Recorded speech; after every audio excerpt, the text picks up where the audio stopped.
In this course, we're focusing on the effects we can achieve within 3ds Max, but we do need to make a nod to compositing.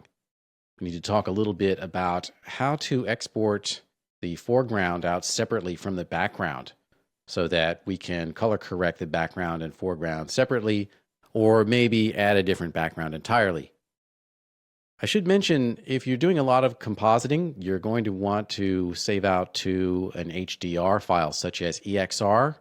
And in that case, you're probably also going to want to turn off exposure control. But let's look at a simpler case in which all we really might want to do is replace the background in post.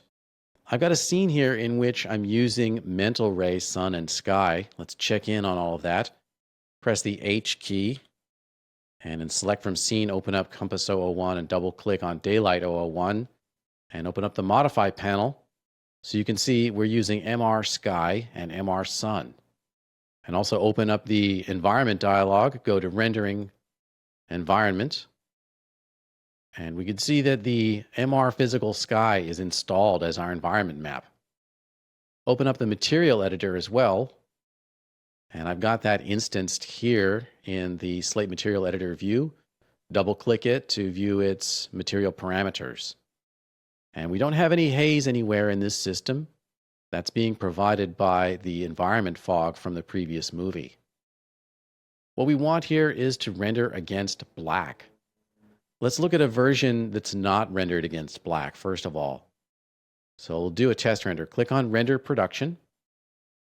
Here's a nice looking render with just mental ray, sun, and sky and no custom background. We've also got some environment fog. And we're rendering against the gradient background of the MR physical sky environment map. But if we wanted to composite this, then we would probably want to have a black background there. Let's look at the alpha channel for this image. Click on Display Alpha Channel in the rendered frame window. And we can see anywhere that's black is supposed to be transparent. So the reason this is not completely black is, of course, because we have some environment fog in the shot.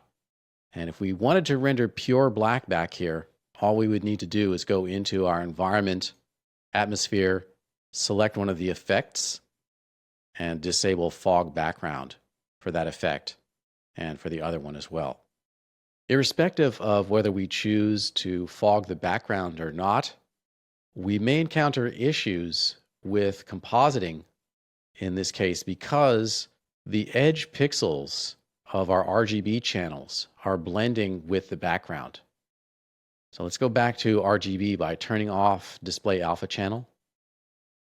And if we zoom in really close here with the mouse wheel, we can see that there's some anti-aliasing occurring here. And that may cause some matte fringe or halo effect when you try to composite this. Even though the background is transparent and you can replace that background, you're still going to have some issue here because of this anti-aliasing. And if we were using straight alpha, we would be able to avoid that situation, but unfortunately 3ds Max will only render out pre-multiplied against black. So to get a really good clean composite there, we need to turn off the display of this background, but yet still have the environmental lighting effects as we see on the geometry. All right, I'll zoom back out with the wheel and go ahead and make the change. Go back into the material editor and we're going to trick the system here. We're going to define a custom background map which will override the gradient that we see in the background currently that's causing our anti-aliasing issue. But the clever thing will be this will be a totally black background. So enable Use Custom Background Map, and then click on None to add a map. It's going to be a color map node, so double click on Color Map. And now it's connected. Double click it, and then change the solid color to black. Just set the value to 0. Also set the gamma to 1 and turn off reverse gamma. And that's all we need to do. We can go back to our rendered frame window. Let's duplicate this one. We'll click on Clone Rendered Frame Window. And now we've got something to compare. And then do another test render now with a black background. Once that's finished rendering, we can zoom in using the mouse wheel once again. Click in that rendered frame window and zoom in pretty closely. And also zoom in the clone of the rendered frame window till we're at basically the same location.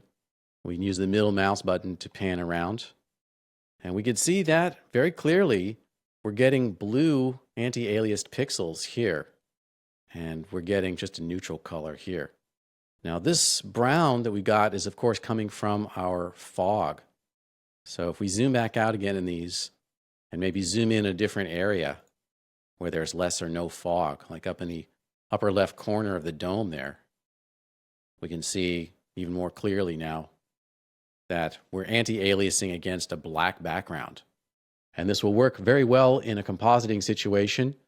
We won't need to worry about using a matte choker or any kind of effect to get rid of the fringe around the foreground. And that's a solution for pre-multiplying a foreground against black using the mental ray physical sky environment. If we use image-based lighting, we'll need to employ self-illuminated geometry instead. And we'll look at that in a following movie.